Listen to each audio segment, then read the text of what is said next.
Buenos días. Comenzamos el encuentro con expertos titulado Diagnóstico precoz y certero de la demencia. Mi nombre es María Ángeles García y pertenezco al área corporativa de CEAFA. Lo primero, dar las gracias a todas las personas que se han inscrito a este encuentro y, por supuesto, al doctor Juan Fortea, que hoy nos acompaña y al que presentaré más adelante. Como saben, este encuentro con expertos está organizado por la Red de Agentes Activos en la Detección Precoz del Alzheimer, una iniciativa de CEAFA que surge en el año 2021, con la idea de buscar y crear alianzas y sinergias entre agentes clave en la detección precoz del Alzheimer, que unen sus esfuerzos para un objetivo común que se divide en dos partes. El primero de ellos, difundir al máximo la herramienta de cribaje www.problemasmemoria.com como una manera de avanzar en la mejora del proceso diagnóstico, al tiempo que se contribuye a sensibilizar y crear conciencia de la importancia que tiene la detección precoz de la demencia. A través de esta página web queremos ayudar con los problemas de memoria que están notando o detectando en un familiar o persona cercana. Se ofrece una serie de pruebas y cuestionarios que, al resolverlos, podremos ayudarle a decidir si los síntomas tienen la importancia suficiente como para que el familiar sea evaluado por un médico, ya que puede formar parte o no de un problema serio de salud como la enfermedad de Alzheimer. Muy importante, en ningún caso debe interpretarse el resultado como un diagnóstico. Se trata únicamente de efectuar o no una recomendación para una evaluación médica. El segundo objetivo de la red es fomentar la educación de la ciudadanía y la implicación de los profesionales de la salud para poner en valor la importancia del diagnóstico precoz y certero, como punto de partida ineludible para un abordaje integral del Alzheimer y de cualquier forma de demencia, buscando la intervención temprana y eficaz como manera de ampliar los periodos de calidad de vida de las personas afectadas y además como medio para luchar contra los diagnósticos tardíos y o el infradiagnóstico. Actualmente, 7 organizaciones implicadas en el abordaje integral de la enfermedad de Alzheimer son las que forman parte de esta red. CEAFA, la Confederación Española de Alzheimer; ASEG, Sociedad Española de Geriatría y Gerontología; SEMERGEN, Sociedad Española de Médicos de Atención Primaria; SEMG, Sociedad Española de Médicos Generales y de Familia; SEN, Sociedad Española de Neurología; SEPSEM, Sociedad Española de Psiquiatría y Salud Mental; y SEPG, Sociedad Española de Psicogeriatría. Indicar que estos encuentros están financiados con cargo a la Subvención de Interés General del Ministerio de Derechos Sociales y Agenda 2030. Como en otros encuentros, recordamos que el chat está abierto para que puedan hacer preguntas y estas serán respondidas por el ponente al finalizar su ponencia.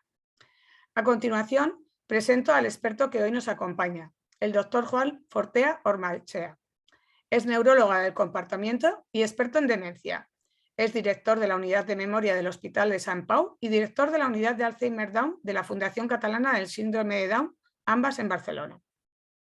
Su actividad asistencial y de investigación se centra en el diagnóstico precoz de enfermedades neurodegenerativas y el estudio de la historia natural de la enfermedad de Alzheimer.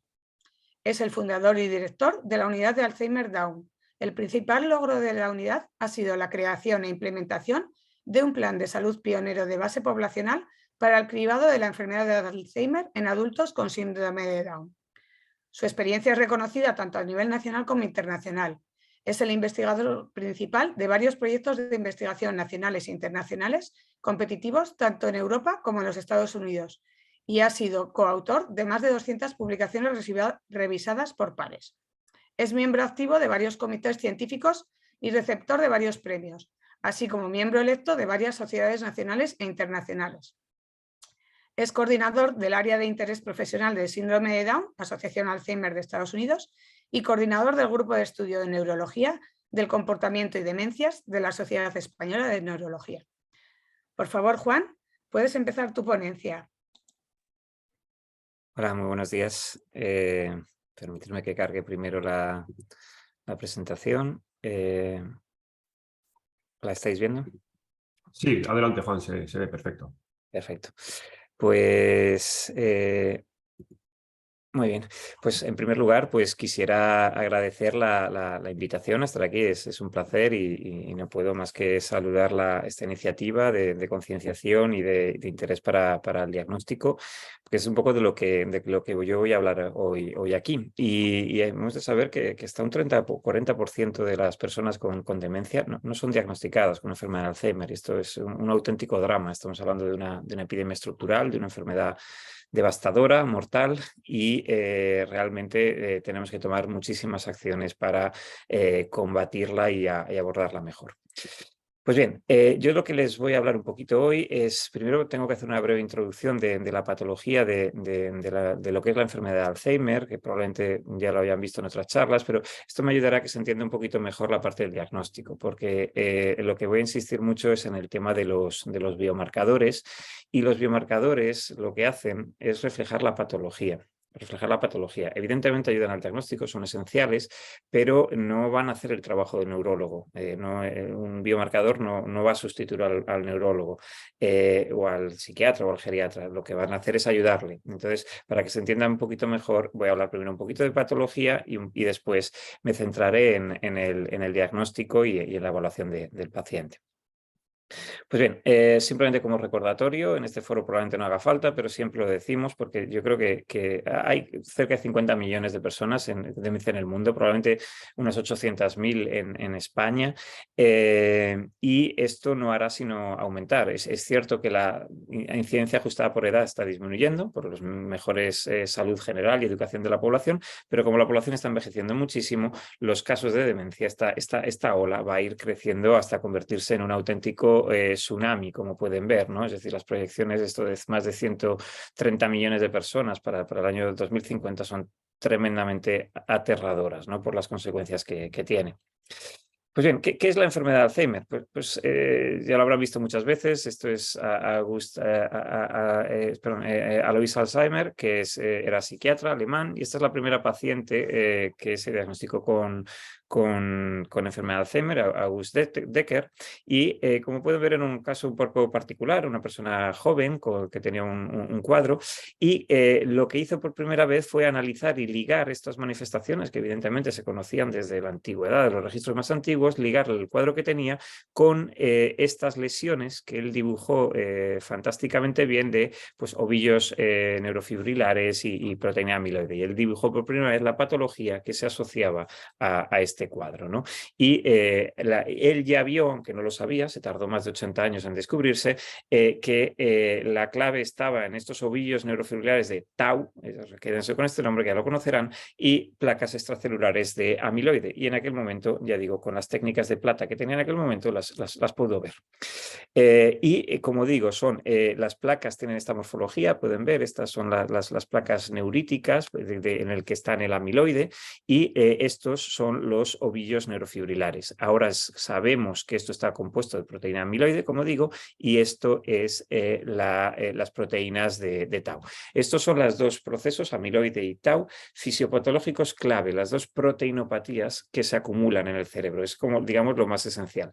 Pero la enfermedad de Alzheimer es un proceso mucho más complejo en el que existen, ya lo sabemos mucho mejor, otros procesos como la inflamación, como la disfunción sináptica, como la astrocitosis, que es las células inflamatorias que están vigilando ahí el cerebro, también se reaccionan a esta patología, y evidentemente esto acaba condicionando una pérdida neuronal y una pérdida de función, que es lo que nos acaba dando los síntomas clínicos, aun cuando veremos que es una enfermedad lenta, de muchos años.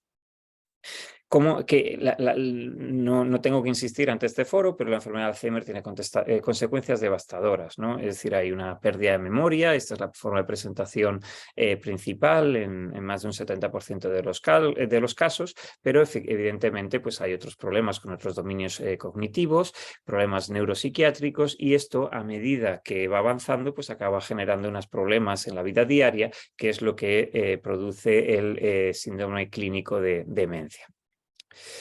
Pues bien, ¿cuáles son los síntomas habituales? Pues nosotros siempre decimos, recuerden, yo soy neurólogo, pero Alois Alzheimer era psiquiatra, y es que en realidad la enfermedad de Alzheimer es una enfermedad neuropsiquiátrica. Entonces, la forma que más me gusta a mí agrupar los síntomas son los síntomas cognitivos y, por otro lado, los síntomas conductuales.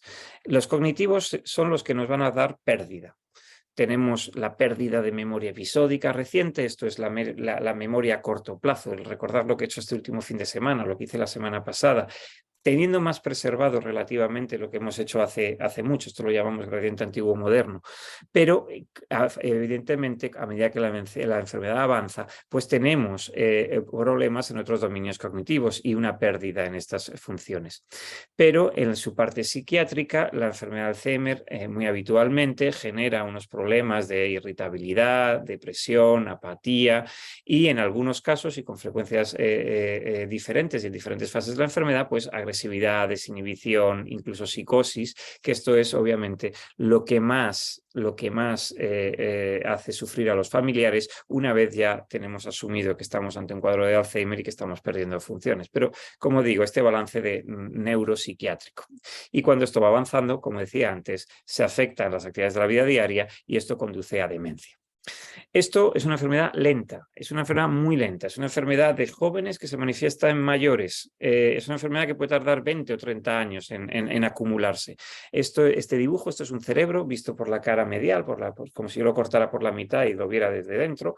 Este cerebro lo que nos está diciendo es cómo este tau, una de estas dos proteínas que les decía, se va acumulando de una forma muy estereotípica, de una forma muy predeterminada, se va acumulando por el cerebro. Y por eso sabemos los síntomas que tiene, porque la memoria está en esta parte roja de aquí que se afecta mucho y muy tempranamente. Por eso tenemos tanta memoria. Por eso la mayor parte de los pacientes responden a este cuadro, porque la enfermedad de Alzheimer, permítame la expresión, no es un mono con dos pistolas disparando al azar, tiene unas áreas vulnerables en el cerebro y esto es lo que hace que tengan una especificidad de síntomas.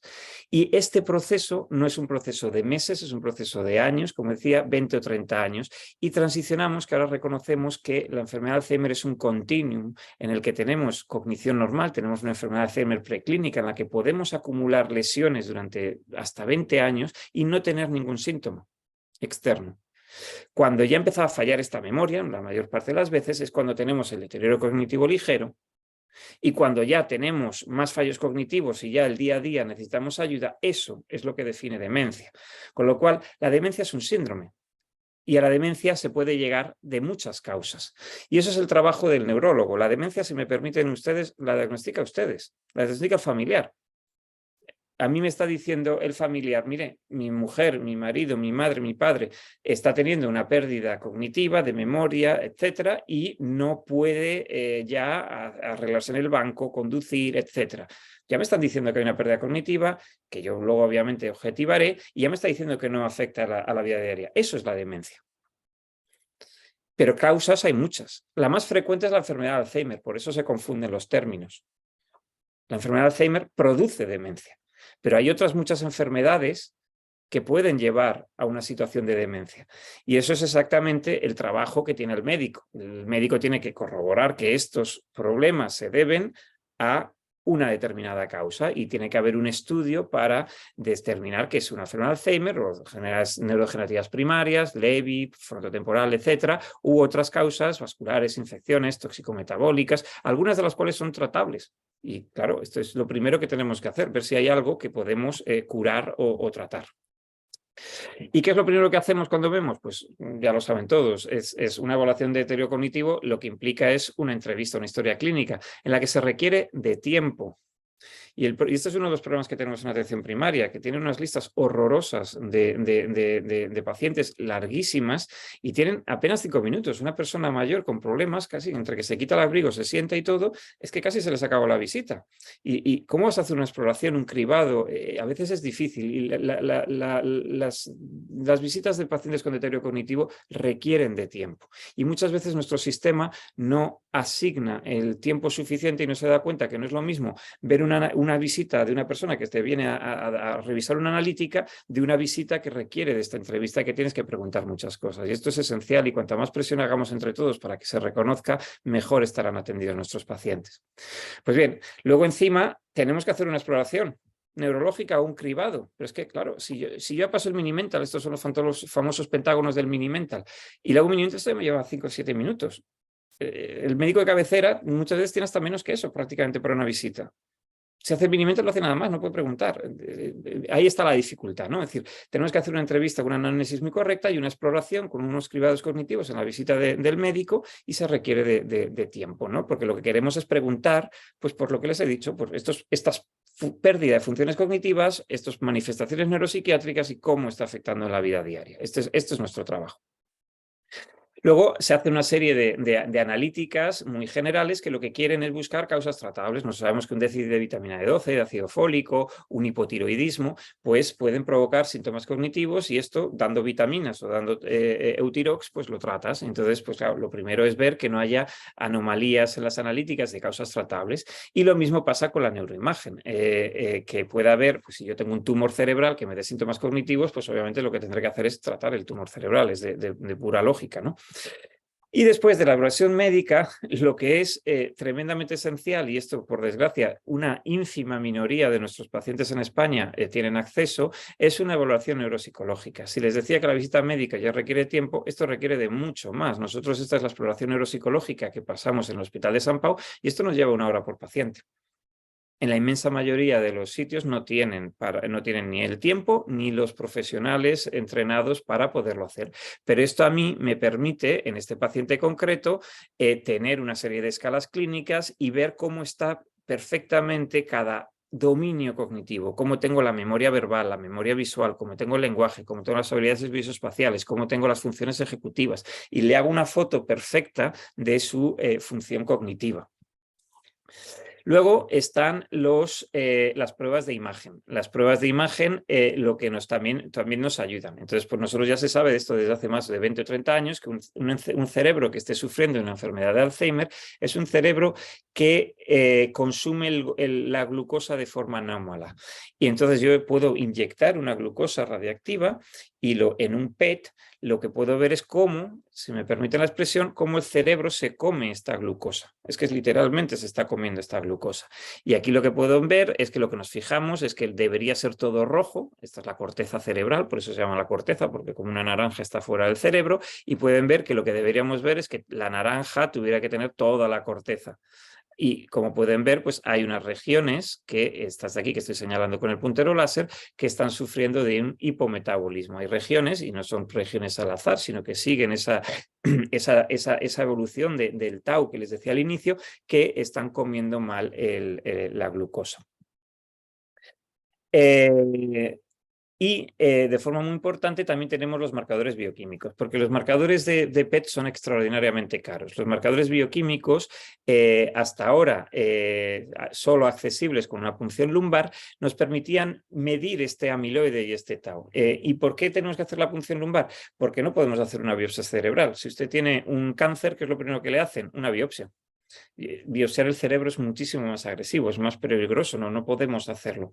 Pero tenemos la suerte de que el cerebro está bañado por un líquido cefalorraquídeo, es esta parte negra que es de por aquí, este líquido cefalorraquídeo que está aquí, y ese líquido cefalorraquídeo conecta a través de la columna vertebral y lo podemos en la parte lumbar hacer un pinchazo de forma totalmente segura. La médula acaba mucho antes, la médula espinal acaba aquí, que esto es una pregunta frecuente. Podemos hacer un pinchazo aquí abajo y acceder a este líquido que está literalmente bañando al cerebro. Y eso nos permite medir esta proteína amiloide, esta proteína tau, que es lo que nosotros llamamos los marcadores fisiopatológicos de la enfermedad de Alzheimer. Y para ejemplificar esto, yo creo que con un ejemplo se entienden mejor las cosas. Les voy a poner 2 casos clínicos. 2 casos clínicos como quizá ustedes han vivido en sus familiares o conocidos o alguien con los que trabajen, ¿no? Entonces, yo puedo tener, este paciente se puede presentar en mi consulta, Pedro, un varón de 68 años que, por simplificar, solo tiene un síndrome depresivo de 8 o 9 años de evolución. Y consulta hace ya unos años que tenía un problema de memoria de 2 años de evolución. Y me cuenta, porque siempre hay que preguntar, vale, ¿qué quiere decir con los problemas de memoria? Pues me cuenta que tiene problemas para recordar conversaciones, para recordar el nombre de las personas, cuando lee se olvida de lo que ha leído y ya empieza a tener problemas para orientarse a conducir. Sin embargo, puede seguir conduciendo y más o menos el grueso de sus actividades de la vida diaria están preservados, todavía no ha perdido función. ¿De acuerdo? Y está, pero sin embargo, tanto el paciente como el familiar nos cuentan que está un poquito peor, que cada vez está un pelín peor. Nosotros en la consulta lo exploramos neurológicamente, no vemos nada que llame la atención, le hacemos este mini mental, vemos que tiene un 27, que está en el límite, o sea, es decir, esto en un día malo yo, a lo mejor fallo en la orientación o en la fecha del día y empiezas a perder algún punto. No es del todo diagnóstico. No está bien, perfecto, pero, ojo, esto se puede pasar, ¿no? Sin embargo, a este paciente, por estas quejas que son de las que preocupan, lo hicimos una exploración neuropsicológica, le hicimos este mapeado cerebral, por decirlo de alguna manera, y aquí lo que pueden ver es las puntuaciones en negro son las que están bien, pero ven que ya empieza a tener varias puntuaciones en rojo, alteradas, de forma no sorprendente, porque ya nos lo decía la familia, está un poquito deprimido, sobre todo falla mucho de memoria verbal y empieza a tener algún problema de lenguaje. Y esta es su resonancia magnética, ¿de acuerdo? La analítica es normal y vemos una resonancia magnética en la que no encontramos tumores, no encontramos infartos, pero nos encontramos una atrofia más global, con una preponderancia quizás a nivel temporal izquierdo, viendo, pues, por ejemplo, el hipocampo izquierdo que lo tiene más atrófico, ¿no? Entonces, ¿cómo lo podríamos clasificar a este sujeto? Pues este sujeto es el ejemplo clásico de lo que sería un deterioro cognitivo ligero de predominio amnésico. Son los que nos preocupan, porque como digo a los pacientes a los familiares que vienen a la consulta, todas las personas que tienen una demencia por Alzheimer pasan por esta fase. Pero siempre digo, pero no todos los que están en esta fase acaban desarrollando una enfermedad de Alzheimer, ¿no? Pues bien, veamos otro caso.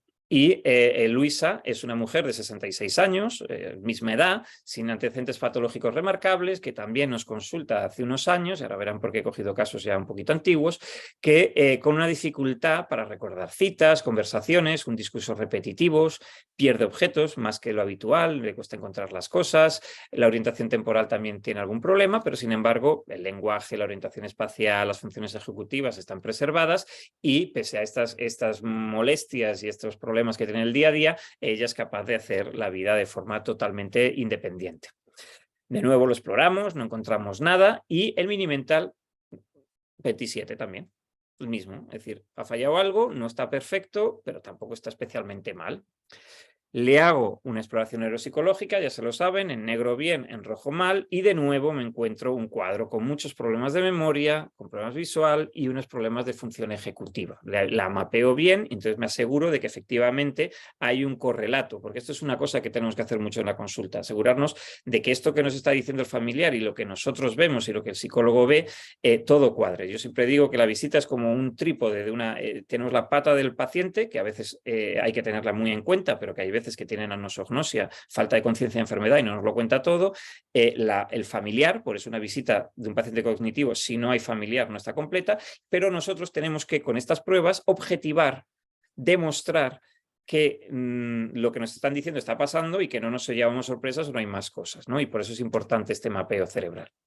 Le hicimos también una analítica normal y una resonancia magnética que es muy parecida al otro. Una atrofia quizá un poquito más marcada de lo que esperarías por la edad, pero sin ninguna causas secundarias de demencia y sin ningún tipo de particularidad muy reseñable. Con lo cual, este caso clínico número 2, no le sorprenderá, también es un deterioro cognitivo ligero de predominio amnésico. También es una persona que está a riesgo de desarrollar una demencia tipo Alzheimer. Entonces, ¿qué es lo que hacíamos? ¿Qué es lo que podíamos hacer hace 10 años? Pues esperar.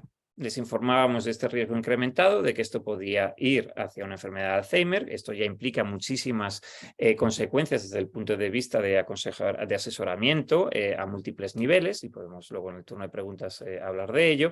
Pero hasta ahora, hasta hace 10 años, perdón, no podíamos hacer mucho más que seguirlos. Ya les habíamos estudiado todo lo que podíamos hasta.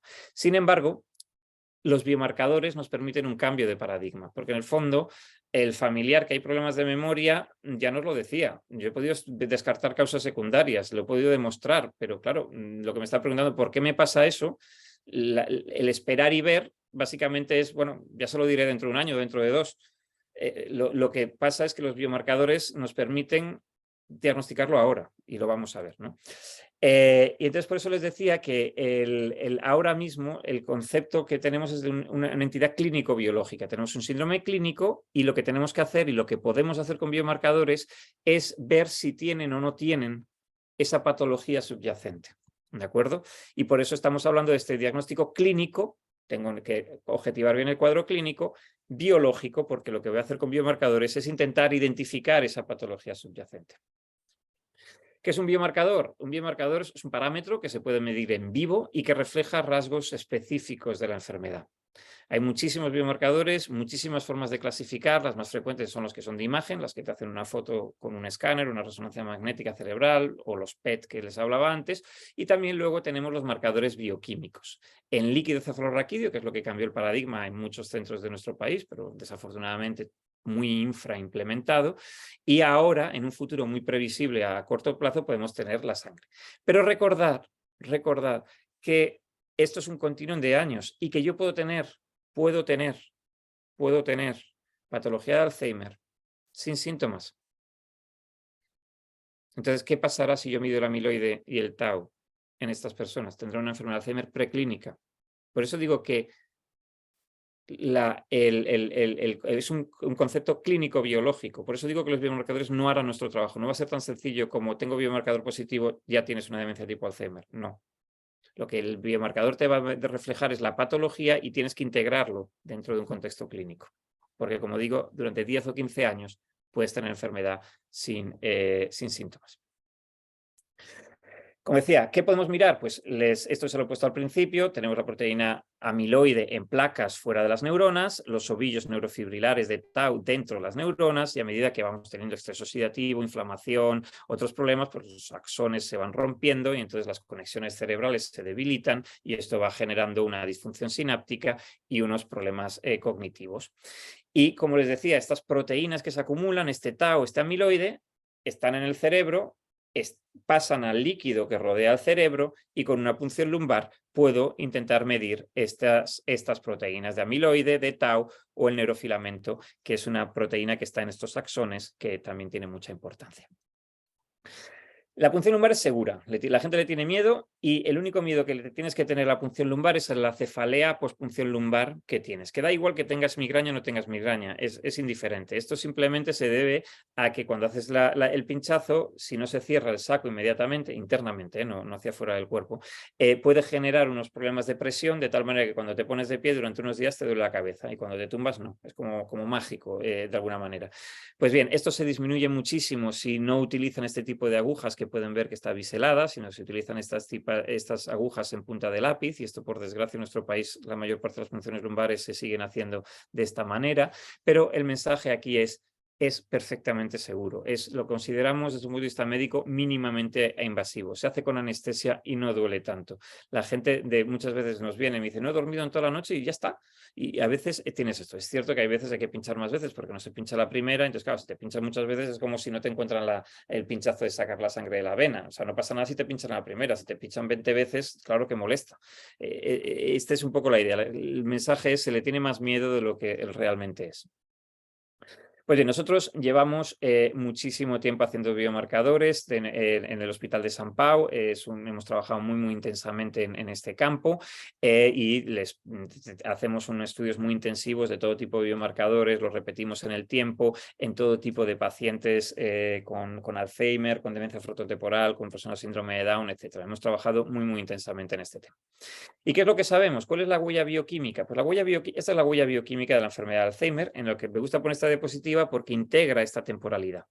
Entonces, lo que ocurre es que cuando tienes demencia, una demencia tipo Alzheimer, lo que tienes es un aumento de la proteína tau y fosfotau, lo tienes aumentado porque esta proteína que está dentro de las células sale de las células y se incrementa en el líquido, pero paradójicamente tienes un descenso de las proteínas de beta 42. ¿Por qué? Porque queda atrapado en estas placas. Es como si el amiloide que está en el cerebro se queda pegado a las placas y baja. Con lo cual la huella biológica, y se llama así literalmente, la huella biológica de la enfermedad de Alzheimer está constituida por un aumento de la proteína tau y un descenso en los niveles de amiloide. Esto es ponerle simplemente pues, uno de los muchos estudios que hemos publicado en la unidad de Alzheimer, y aquí lo que pueden ver pues, es un ejemplo de lo que les estoy diciendo, ¿no? Es decir, no voy a entrar en los detalles, simplemente quédense que cada panel pues, es una proteína concreta, pues esta forma del amiloide, este tau fosforilado, algunos marcadores de inflamación, etcétera. Y aquí lo que podemos ver en cada una de estas cosas son grupos. Estos son controles normales, quejas subjetivas de memoria, deterioros cognitivos ligeros, enfermedades de Alzheimer con fase de demencia o demencias frontotemporales. Y lo que me gustaría que vieran es que cada biomarcador tiene un comportamiento diferente, pero que los grupos se comportan muy diferentes. Hay un solapamiento, pero los grupos se pueden comportar de forma diferente, de tal manera que podemos diagnosticar con mucha fiabilidad y separar las diferentes enfermedades con acierto solapamiento.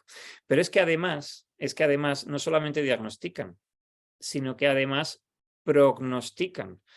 Entonces, ¿qué es lo que sabemos? Pues, por ejemplo, en función de cómo tienes los biomarcadores en el líquido cefalorraquídeo, imagínense a 100 pacientes como los que les he presentado, les hago 100 punciones lumbares y los clasifico en función de si tienen el amiloide mal o bien, el tau mal o tau bien. Entonces, con todo esto yo puedo hacerme 4 grupos y lo que pueden ver aquí, lo que ven en el eje X, en este de aquí abajo, es el tiempo. Y cuanto más abajo baje la curva es que más han convertido a demencia. Y lo que puedo ver es que a todos los puedo ver en el momento 1, y si tú eres violeta estás muchísimo peor que si eres verde. Aquí pueden ver 7 años, a los 7 años solamente un 20% han ido a mal o a peor, si estás con este perfil, pero si tienes este perfil de aquí, a los 7 años prácticamente todos ya han ido hacia una enfermedad de Alzheimer. Por eso los biomarcadores nos dan mucha información. Nosotros nos lo creemos en la unidad de memoria de San Pablo. Esta diapositiva es un poquito antigua, la hicimos en mitad del COVID, por eso bajó mucho el número de punciones lumbares, pero pueden ver cómo hemos hecho un incremento exponencial de número de punciones lumbares. Yo siempre digo que el movimiento se muestra andando. Fíjense que ahora hacemos más de 400 punciones lumbares al año para diagnosticar todo tipo de enfermedades neurodegenerativas. Es una prueba tremendamente útil. ¿Y qué información le damos al paciente? Pues al paciente lo que nos gustaría darle es el resultado negativo o positivo. Hay veces que le tenemos que dar, por desgracia, un resultado no concluyente. Negativo, ¿qué significa? Pues si tú tienes biomarcadores negativos, es muy difícil, prácticamente excluye la posibilidad de que esto sea debido a una enfermedad de Alzheimer. No quiere decir que no puedas tener otras enfermedades, por eso hay algunos que siguen empeorando. Pero como te quitas de encima la más probable. Y eso ya es mucha información. Un resultado negativo excluye que tienes una enfermedad de Alzheimer. Sin embargo, si tienes un cuadro típico bien caracterizado y excluyendo otras cosas y tienes estos biomarcadores alterados, entonces tienes una enfermedad de Alzheimer. Y hay veces que los biomarcadores, como medimos varios, son contradictorios, como todo en la vida, y en 15-20% de los casos a lo mejor tenemos que repetirlo o no estamos tan seguros del mensaje que nos están dando estos biomarcadores. Nunca es una cosa perfecta. También podemos intentar sacar más jugo de las resonancias magnéticas y, como les decía, el hipocampo, esta parte que decía que es muy importante en la memoria, pues aquí hay esas escalas de agresividad o de atrofia y pueden ver aquí, ¿no? Pues el de 0 a 1, 2, 3, 4, pueden ver que evidentemente lo negro es el líquido y esto es la altura del hipocampo. Aquí tienes un hipocampo sano y aquí, sin embargo, tienes un hipocampo completamente atrófico. Entonces nos está diciendo que aquí este hipocampo ha sufrido mucho y muchas de las veces es por una enfermedad de Alzheimer, aunque no siempre. De la misma forma que hay una huella estructural, también hay una huella cortical o estructural de la enfermedad de Alzheimer. No todas las regiones del cerebro se afectan igual, como les había insistido, y si yo hago resonancias magnéticas y las proceso de una forma importante y necesito muchas veces ingenieros, pues para hacerlo pues puedo ver las huellas, las áreas vulnerables del cerebro a la enfermedad de Alzheimer. Y esto es otra cosa que podemos hacer con resonancia magnética. Del PET de glucosa ya les he hablado y fíjense que este paciente tiene absolutamente alteradísimo el consumo de la glucosa. Aquí fíjense que la corteza está muy machacada. No tenemos ese color rojo o naranja que deberíamos tener. Y además ahora se han desarrollado trazadores que se pegan a los ovillos neurofibrilares o se pegan al amiloide, se inyectan literalmente tintes que se desarrollaron para la anatomía patológica, se marcan radioactivamente igual que la glucosa y se pegan, y si hay amiloides se quedan pegados, si hay tau se quedan pegados, y eso yo lo puedo medir también en un PET. Y aquí, por ejemplo, pueden ver pues que el tau, que es más difícil de mirar que el amiloide, pero el tau, como tienen, por ejemplo, este paciente está claramente teniendo un acúmulo de tau patológico en el hipocampo y en las regiones temporales mesiales, que son las regiones que más tempranamente se afectan. Y esto nos permite, y estas medidas de PET correlacionan muy bien con lo que les había dicho del líquido cefalorraquídeo. ¿De acuerdo? Con lo cual, cuando la SEN, la Sociedad Española de Neurología, cuando recomendamos hacerlo, y esto es un moving target que dicen los anglosajones, esto es un objetivo que va cambiando. Estas son las recomendaciones de ahora, de 2018, que son las vigentes, pero probablemente las tengamos que actualizar enseguida con los plasmáticos, porque muchas veces vienen de un compromiso. Las condiciones previas es que no puedes hacer biomarcadores al tuntún, porque te puedes tener muchos líos y tienes que haber documentado el déficit cognitivo de forma objetiva y tener un paciente bien evaluado. Tienes que tener dudas sobre el diagnóstico y que tener este biomarcador te vaya a cambiar la actitud. Si no, no tiene sentido someter a un paciente a una punción lumbar por mucho que no sea tan agresiva. Es decir, lo que te tienes que preguntar, ¿me interesa esta información? ¿Me va a ayudar a mí a cambiar lo que tengamos que hacer? Porque me aumenta la certeza diagnóstica, me cambia el tratamiento. Esto es lo que tenemos que hacer. Y las indicaciones más frecuentes son las del deterioro cognitivo ligero, como en nuestros dos pacientes, cuando hay cursos atípicos, presentaciones mixtas o en pacientes sobre todo jóvenes. Y esto es el consenso ahora mismo que lo que tengamos que hacer. Sin embargo, no lo hacemos en los pacientes ya en fase de demencia, con un cuadro muy, muy típico y 80 y pocos años, porque ahí muchas veces no cambia la actitud, ¿no? Sería bueno tenerlo, a mí me gustaría personalmente saber y comprobar que tiene amiloide y tau, porque sabemos que en un 5 o 10% de las veces nos equivocamos cuando van a anatomía patológica, pero el pragmatismo, el consenso ahora mismo es que no hay que hacerlo, ¿de acuerdo? No sirven para valorar la gravedad de la demencia y no se tienen que hacer en casos asintomáticos o solamente porque tengas un factor de riesgo. Pero esto es la situación que teníamos, digamos, en los últimos 10 años. Y desde hace muy poquito hemos tenido unos avances tremendos. Una cosa que va a cambiar la forma en que diagnostiquemos la enfermedad de Alzheimer, y es los marcadores en sangre. Hasta ahora les decía que teníamos que hacer esta punción lumbar porque se bañaba el cerebro. Y habíamos fracasado de forma estrepitosa en poder medirlo bien en sangre.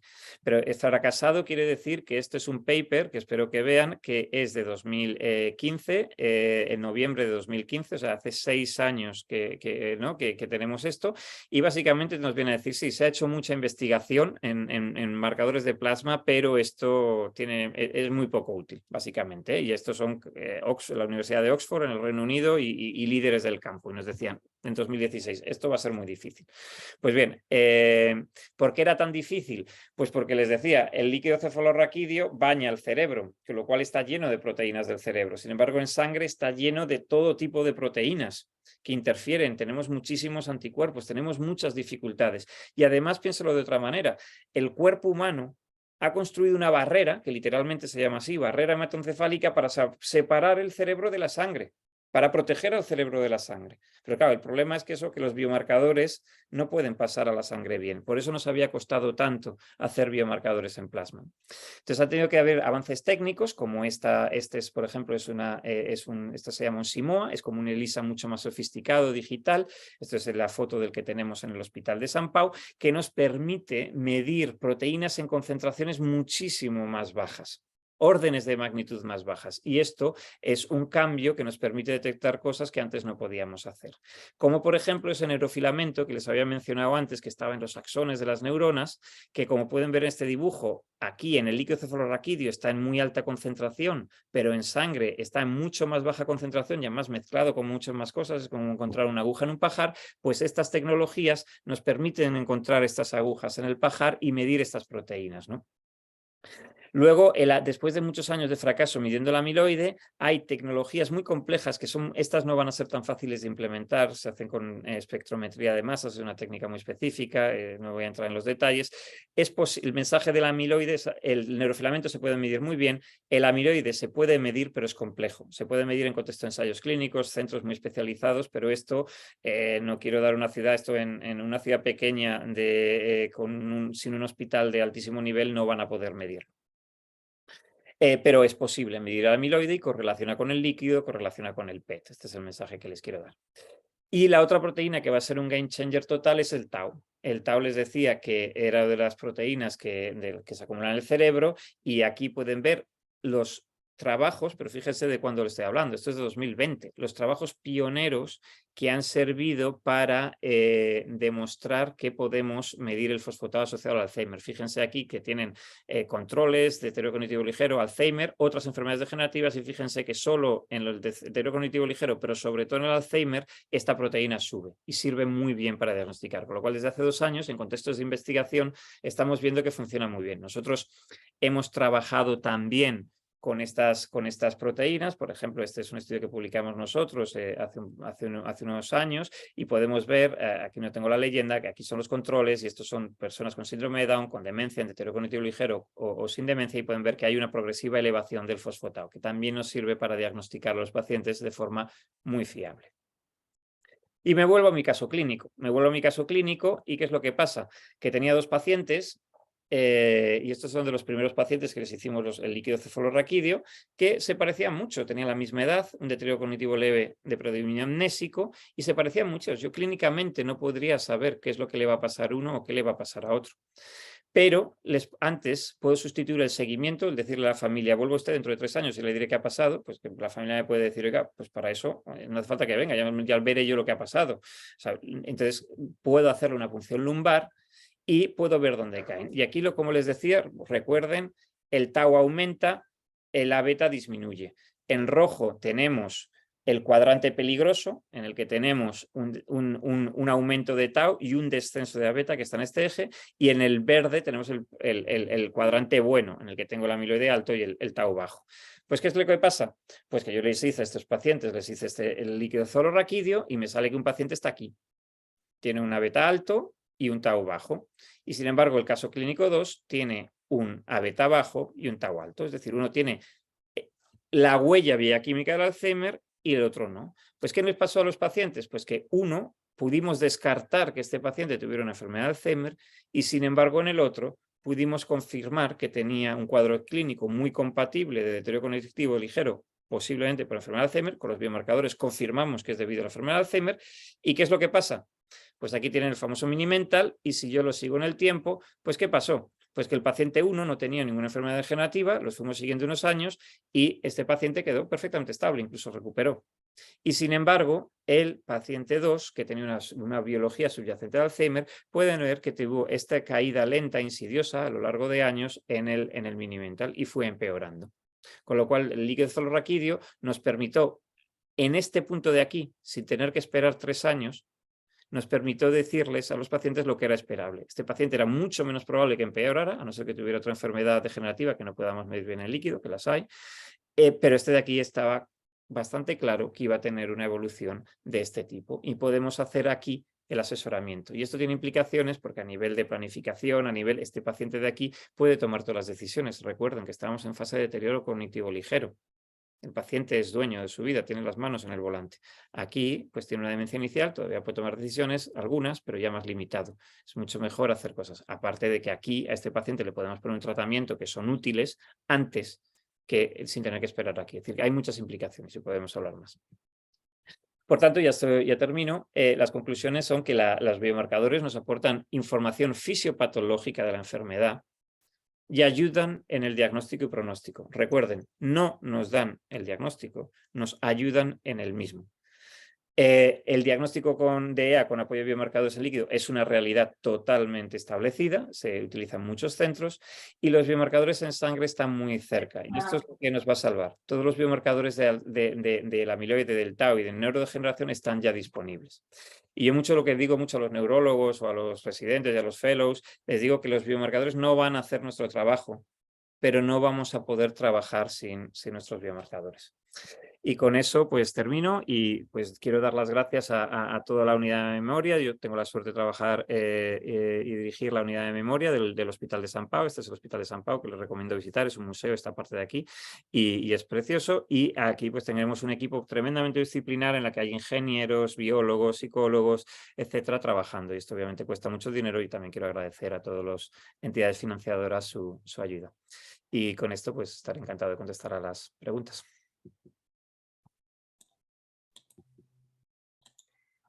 Muchas gracias, Juan, por tu exposición, por darnos a conocer técnicas o pruebas que pueden facilitar un diagnóstico precoz y certero de la demencia. como los biomarcadores de imagen o bioquímicos, que, bueno, que esperemos que os ayuden y os faciliten vuestro trabajo para llegar a un diagnóstico. A continuación doy paso a mi compañera Raquel Goñi, del área de proyectos y comunicación de CEAFA, que gestionará las preguntas que se han recibido en el chat por parte de los participantes. Sí, buenos días.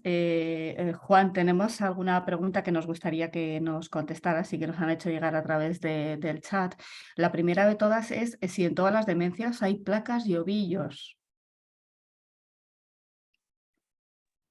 Me gustaría volver a contestar esta pregunta.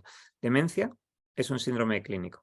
Demencia es una situación a la que se llega por diferentes enfermedades, ¿vale? La enfermedad de Alzheimer es la causa más frecuente de que tengas una demencia. Y la enfermedad de Alzheimer, sí, por definición tiene placas y ovillos. Pero si tú tienes una demencia porque has tenido muchos infartos cerebrales o tienes una demencia frontotemporal, tienes una demencia, es decir, te falla tienes un problema cognitivo de la suficiente magnitud como para no poder vivir solo, eso es lo que es demencia, pero la causa es otra que no se asocia con ovillos y placas. Correcto. Dicen, bueno, nos aconsejaría como prevención realizar a personas a partir de los 50 años que se hagan una analítica para conocer la existencia de este tipo de proteínas en el caso de que las hubiera. Hasta ahora era implanteable, o sea, la respuesta es no. En las recomendaciones de 2018 de la SEN y las internacionales la respuesta es taxativa, la respuesta es no. Pero esto era por varios motivos, porque no es accionable, es decir, la respuesta es clarísimamente no ahora, pero pudiera ser sí dentro de 10 años. Y la respuesta es ¿por qué puedes pasar esto? Pues porque les decía que los biomarcadores se hacen cuando te van a cambiar la actitud clínica, cuando vas a poder dar una información importante.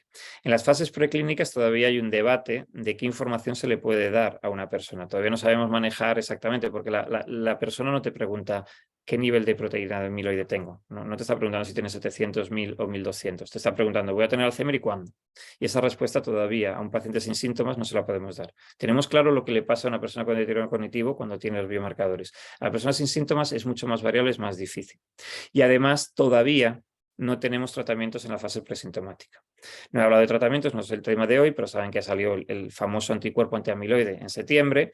Esto se está probando en fases sintomáticas. O sea, parece que funciona en fases sintomáticas. Es un cambio, es una revolución. Vamos, podríamos estar hablando de 4 horas, es impresionante lo que va a cambiar todo. Pero simplemente deciros que estos anticuerpos se están testando ya en personas mayores de 50 años con estas proteínas alteradas. Si estos ensayos clínicos salieran positivos, si se demostrara que tratar en personas asintomáticas con estas proteínas previniera la demencia, tiene todo el sentido del mundo. Permítame que me extienda en esta pregunta porque me parece muy importante. Si yo tuviera una pastilla mágica que parara la demencia, la enfermedad al 100% la parara, ni una neurona más se muere. Si yo esta pastilla la doy en fase de demencia, te quedas con tu demencia, porque no vamos a resucitar neuronas. Pero es que sí que es verdad que tengo una ventana muy amplia de años en las que sé que tienes las proteínas, te las puedo medir. Y si te doy la pastilla y te la paro cuando no tienes síntomas, no tienes síntomas. Con lo cual sí que el no es clarísimo, es taxativo, ahora no está indicado porque no es accionable, como dicen los anglosajones, pero ojalá que de aquí 10 años o 15 años sea accionable. Y entonces sí, a lo mejor tenemos que hacer este tipo de cosas como nos hacemos mamografías, nos hacemos screening de cáncer de colon, etcétera, y habrá que prevenir la demencia más que tratarla. Muchísimas gracias. Perfecto, ha quedado muy claro. Vamos a ver, desde Montevideo, Uruguay, es un familiar y nos dice a ver si hay algún tratamiento a partir de la detección o solo es saber que tiene la demencia y aceptarla con el manejo de psicólogos, psiquiatras o existe algún fármaco que el neurólogo nos pueda ayudar. Fármacos aprobados fuera de Estados Unidos solamente los hay sintomáticos. Es decir, en nosotros, aunque fuera de indicación de ficha clínica, pero esto ya les digo yo que es todas las unidades de memoria especializadas del mundo con acceso a biomarcadores, dan inhibidores de acetilcolinesterasa a los fases de deterioro cognitivo ligero con biomarcadores. Es decir, cuando tú diagnosticas a ese paciente que os he puesto, que tenía un deterioro cognitivo ligero, uno con Alzheimer y otro sin, a uno no le trato, a otro lo trato desde ese momento y le beneficia. Eso está demostrado. Son eficacia modesta, pero beneficia. Tengo menos complicaciones neuropsiquiátricas, cognitivamente están mejor, etc. Y efectivamente, como también nos comenta la persona de Montevideo, también puede planificar en su vida, hay muchísimo counseling. El mensaje de aquí, fíjense lo que estoy diciendo, estamos diciendo es, te vas a demenciar en pocos años o no. Es que es crucial la información. De alguna manera, si me permiten, yo a veces lo digo, la persona entra por la puerta preguntando si le pasa algo. ¿Vas a renunciar a herramientas que te permiten contestar esa pregunta? Es como si te ataras una mano a la espalda, no tiene sentido. Tú cuando vas al médico te hacen pruebas. ¿Por qué no vas a hacerte pruebas en esto? Correcto. La siguiente pregunta es, ¿el acceso a los biomarcadores para favorecer el diagnóstico está accesible en la sanidad pública? Esto es un caos y es un drama. Tenemos un plan estratégico, un plan nacional de Alzheimer que, y aquí voy a entrar en polémica y me mojaré, es papel mojado mientras no venga dotado. O sea, los planes de Alzheimer que se vienen implementando en diferentes países desde hace 10 años, algunos van con dinero para intentar cambiar las cosas y otros van sin dinero. Entonces yo creo que no hace falta ser ni economista ni un genio para darse cuenta que los que van con dinero permiten hacer acciones, desplegar acciones para cambiar esto. Entonces esto es tremendamente hay una inequidad tremenda en todo el mundo, pero en algunos sitios más y otros menos. Pero es que ya, desde luego por comunidades autónomas, dentro de una comunidad autónoma, dentro de la ciudad, depende de qué hospital te toque. Es un caos absoluto. No hay ninguna enfermedad con la importancia que tiene el Alzheimer, que es una de las causas principales de muerte. Es una que tenga tanta inequidad y una ruta tan nefasta del paciente. Es totalmente aleatorio que te vea te quedes en primaria y no tengas acceso a especialista, te vea un geriatra, te vea un neurólogo, te vea un psiquiatra. Es totalmente aleatorio. Y les puedo asegurar que lo que hace un neurólogo en una unidad como la nuestra no se parece en nada a lo que hace los medios que tiene. Lo que es dramático es que el ciudadano que debería tener los mismos derechos, vamos, es que de ninguna de las maneras. Ya digo, hay una inequidad tremenda. Entonces, la respuesta es sí. Dicho esto, esta previa, los biomarcadores, llevamos 10 años insistiendo muchísimo. Hace 10 años, pues les podría decir que había 2 hospitales en España que los hacían. Ahora hay muchos más, pero el porcentaje de pacientes que deberían tenerlos y se hacen es muy pequeño. Muchísimas gracias. Ha quedado claro la necesidad de un plan integral de Alzheimer dotado económicamente. Nos han pasado otra pregunta. ¿Cómo es posible un resultado no concluyente? Por ejemplo, si yo tengo un tau amiloide alterado y tau normal, por ejemplo, uno contradictorio. Vale, bueno, nos dicen si la punción lumbar tiene un coste elevado y por ello no se realiza con frecuencia. En la vida hay barreras y pequeñas barreras, y la suma de pequeñas barreras a veces se convierte en una muralla. Es decir, el coste, pues sí, es tiempo. Es decir, necesitas un hospital de día, necesitas una enfermera, necesitas el tiempo del médico. Que esto vale dinero, en nuestro país poco porque pagan poco, compararlo con otros países, en Estados Unidos es mucho más caro, pero cuesta dinero, es muchísimo más barato que un PET. Pero el problema que hay es que después no se lo reconocen. Es decir, un neurólogo que esté aquí y tenga una visita de 20 pacientes y tenga que programar 5 punciones lumbares, es que no puede. ¿Quién se las hace? ¿Cuándo se las hace? Un sábado y convence a una enfermera que le acompañe a hacerle la punción. Es que muchas veces no está previsto estas cosas. Y más, va a ser hasta polémico. El PET amiloide, que tuvo apoyo de la industria farmacéutica durante un tiempo, se implementó y a veces se puede hacer. Un PET amiloide cuesta 1.500, 1.600 euros. Una punción lumbar cuesta pocos cientos de euros. Muchas veces le es más fácil al neurólogo o al psiquiatra recetar un PET amiloide porque lo único que tienes que hacer es un clic y entras en un circuito, acaba en encino nuclear y vuelve. Y sin embargo, hacer la punción lumbar no es que sea más cara, puede ser más barata, pero no tienes un circuito que te lo permita hacer. Entonces, por eso digo que hay tantas cosas que hacer en torno a la demencia, tantos circuitos que arreglar, porque si no puedes tener funcionalidades en el que hay muchísimos pacientes que no están teniendo acceso a biomarcadores y otros que por desgracia están malgastando, entre comillas, recursos, no es un uso racional del recurso. Entonces, claro, yo les puedo decir lo que nosotros hacemos. Nosotros utilizamos siempre la punción lumbar de inicio, utilizamos el PET, que lo utilizamos mucho, o en contextos de investigación que pagamos no con financiación pública, sino de becas, lo utilizamos cuando hay una contraindicación para la punción lumbar. Si estás tomando Sintrom, por ejemplo, no te podemos hacer una punción lumbar, o cuando hay estos resultados no concluyentes y realmente necesitamos el biomarcador. Entonces, pues desempatamos con el PET de la amiloide. Pero tenemos un circuito muy claro.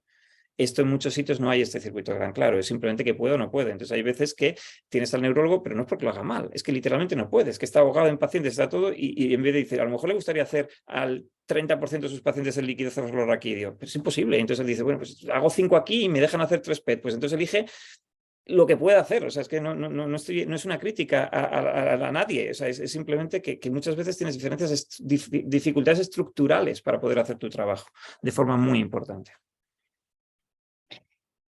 Muchas gracias. Nos dicen, y voy a pasar 2 preguntas más, con el nuevo perfil de personas jóvenes diagnosticadas, ¿los biomarcadores tienen más importancia? Los biomarcadores en las personas jóvenes dan mensajes más claros.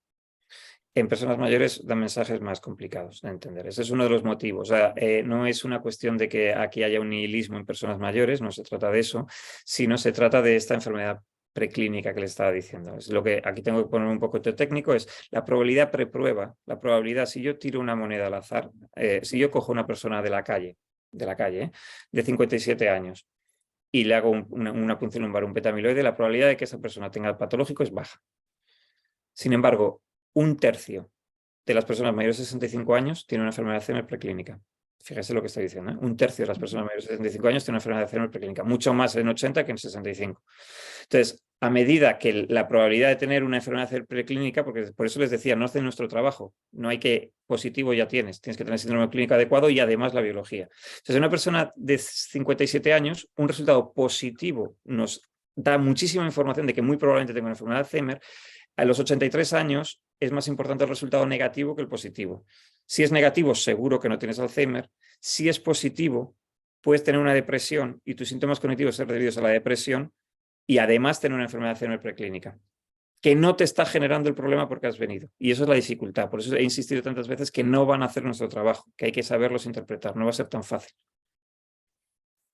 Correcto. Y ya por cerrar en hora, nos hacen la siguiente pregunta. Dice, ¿el diagnóstico en personas con síndrome de Down suele ser más tardío y qué factores pueden influir en ello? La enfermedad del síndrome de Down, esto daría para una charla entera, es genéticamente determinado. La forma más fácil de entenderlo, y porque no tenemos mucho tiempo, hay menos de un 1% de los casos de Alzheimer que se deben a mutaciones específicas en algunos genes, de presenilina 1, presenilina 2, presenilina, y proteína precursora de amiloide. El síndrome de Down, esa proteína precursora de amiloide, los ladrillos, el amiloide, es la proteína precursora de amiloide. Esto se codifica en el cromosoma 21, que es el que está triplicado. Si cualquiera de nosotros tuviéramos 3 de estos genes, todos desarrollaríamos una enfermedad de Alzheimer presenil. Todas las personas con síndrome de Down, porque tienen 3 genes, todas acaban desarrollando las lesiones en el cerebro y más de un 95% en la 7ª década desarrolla una enfermedad de Alzheimer. O sea, la causa de la asociación entre el Alzheimer y el Down es genética por esta dosis génica de la proteína precursora de la amiloide. Tiene mucho más amiloide en el cerebro. Correcto, muchísimas gracias. Como hemos comentado y por terminar en hora, voy a dejar de hacer preguntas del chat. Lo único, doy paso a mi compañera María Ángeles para que cierre esta intervención. Muchas gracias, Juan. A vosotros, muchas gracias. Muchas gracias, Juan. Ha sido tan interesante tus respuestas al chat como la ponencia, la verdad. Bueno, acabamos ya este encuentro con expertos, no sin antes agradecer al doctor Juan Fortea haber compartido su tiempo y conocimiento con todos nosotros. Y por último, anunciamos el próximo webinar organizado por CEAFA, que se celebrará el próximo jueves 24 de noviembre a las 11 de la mañana. Su título será Manejo de los síntomas psiquiátricos en las primeras fases de las demencias, un reto para los cuidadores, impartido por el doctor Manel Sánchez Pérez, presidente de la Sociedad Española de Psicogeriatría. Como es habitual, iremos informando por medio de todos los medios de comunicación de la forma de poder inscribirse. Damos por finalizado este encuentro con expertos. Buenos días.